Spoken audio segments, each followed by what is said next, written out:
Lease क्या है, किस तरह की संपत्ति का लीज किया जा सकता है, सीएनटी एक्ट में लीज के लिए क्या प्रावधान है। नमस्कार, मेरा नाम है प्रकाश रंजन और आज हम लोग इस वीडियो में चर्चा करने वाले हैं लीज के लिए और खासकर सीएनटी एक्ट में लीज के लिए क्या प्रावधान है। सबसे पहले हम लोग ये जान लें कि लीज होता क्या है। Lease transfer of property act के तहत संपत्ति हस्तांतरण का एक रूप है और यह अचल संपत्ति, जैसे संपत्ति का दो प्रकार होता है, चल और अचल, तो यह अचल संपत्ति का लीज किया जा सकता है। कौन कर सकता है? एक जिंदा व्यक्ति को कर सकता है। लॉफुल मतलब कहीं पर उसमें बाधा अगर नहीं है, कानून के द्वारा कहीं भी रोक नहीं लगाया जा रहा। अगर कानून पे रोक लगाने का अर्थ होता है कि लीज एक अनसाउंड माइंड व्यक्ति नहीं कर सकता है, माइनर नहीं कर सकता है, मतलब लॉ जिसको रोकता है वैसे लोग लीज नहीं कर सकते हैं। मतलब कि कानून के द्वारा रोक नहीं लगाया गया हो, कोई डिक्री उस पर पास ना हुआ हो, कोई ऐसा नोटिफिकेशन ना हो, ऐसा स्वच्छ अगर कोई जमीन है उस पर हम लोग लीज के लिए बात करते हैं, अचल संपत्ति के लिए। तो इसमें सबसे पहले महत्वपूर्ण हो जाता है 46 में एक शब्द प्रयोग किया गया है रैयत। मतलब कि जो 46 का लीज को परिभाषित कर रहा है उसमें बोलता है जोत और रैयत, मतलब कि ये सभी रैयत को एक साथ शामिल कर रहा है। अब यहाँ पर कोई भी जात, कोई कास्ट, कोई भी ऐसा जैसे ST SC OBC यहाँ पर शामिल नहीं किया गया, वो बोलता है रैयत।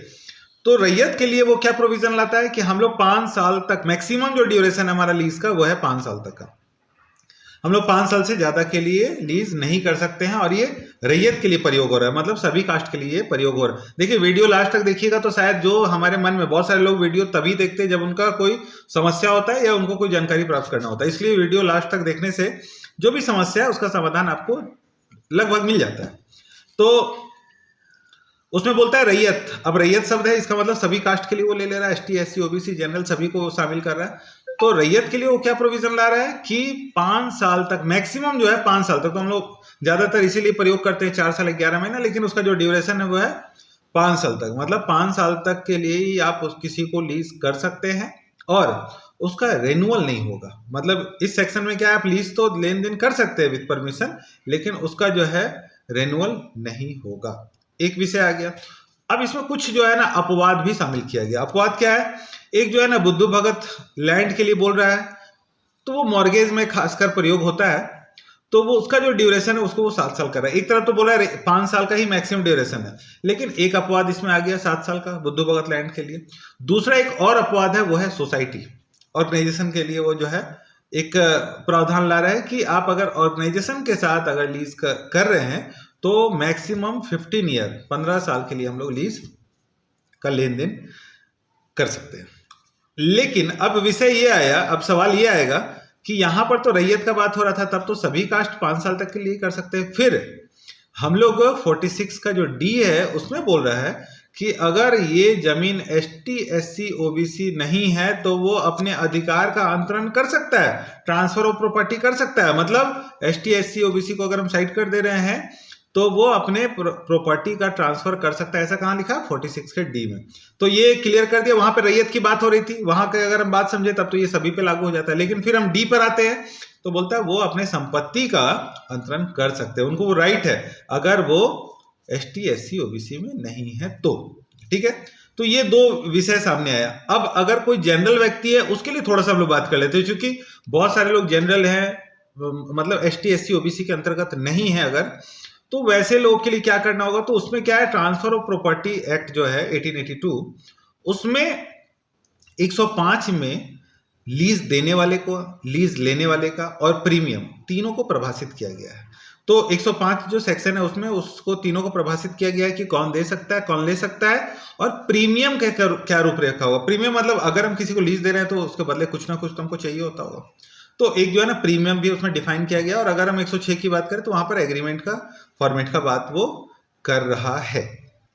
ठीक है, तो यहां पर लेन देन कोई भी कर सकता है। उसके लिए फिर हम, अगर कोई जनरल है तो क्या है, जो ट्रांसफर ऑफ प्रॉपर्टी एक्ट का जो नॉर्म्स है लीज के लिए उसका हम पालन करते हुए आसानी से कर सकते हैं। फिर जो लीज का जो टर्म होता है वो सारा टर्म इसमें एप्लीकेबल हो जाएगा। अब एक विषय जो सबसे ज्यादा लोग पूछते हैं कि लीज को देने लेने में खर्च कितना होता है, क्योंकि ज्यादातर लोग, हम लोग देखिए कोर्ट में भी देखते हैं ये विषय कि बहुत सारे लोग आपके पास आते हैं और ये पूछते हैं कि लीज में खर्च क्या आएगा। अगर आप लीज रजिस्टर्ड कर रहे हैं, भारतीय पंजीयन अधिनियम कहता है कि 100 रुपया से ऊपर का अगर ट्रांसफर हो रहा है प्रॉपर्टी तो उसका रजिस्टर्ड होना कंपलसरी है। ये भारतीय पंजीयन अधिनियम 1908 कह रहा है।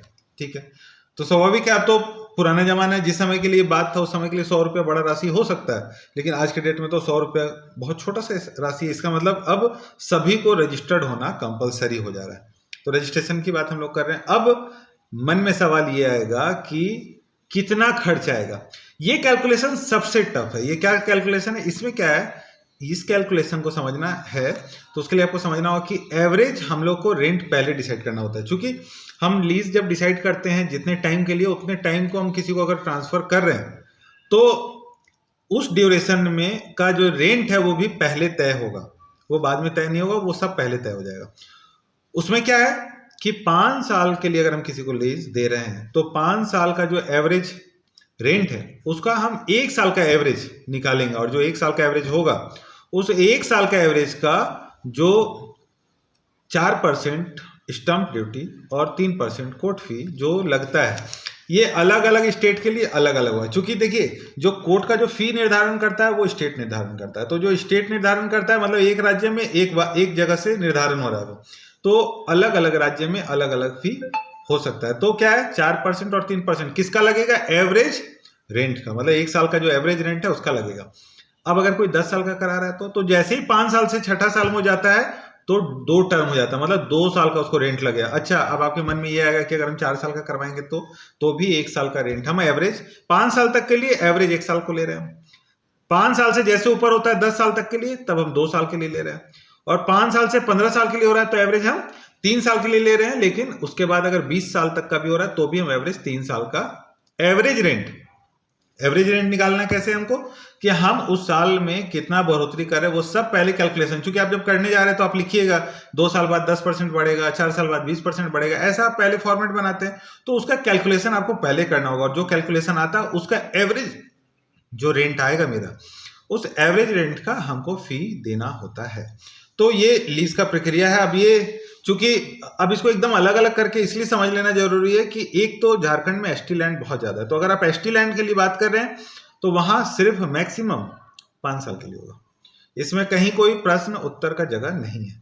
लेकिन उससे हट करके एसटी, एससी, ओबीसी, देखिए अब एक सवाल और आ सकता है कि ओबीसी और एससी में क्या हुआ, देखिए उसका प्रोविजन का विषय है, उसके लिए हमको परमिशन में जाना होता है।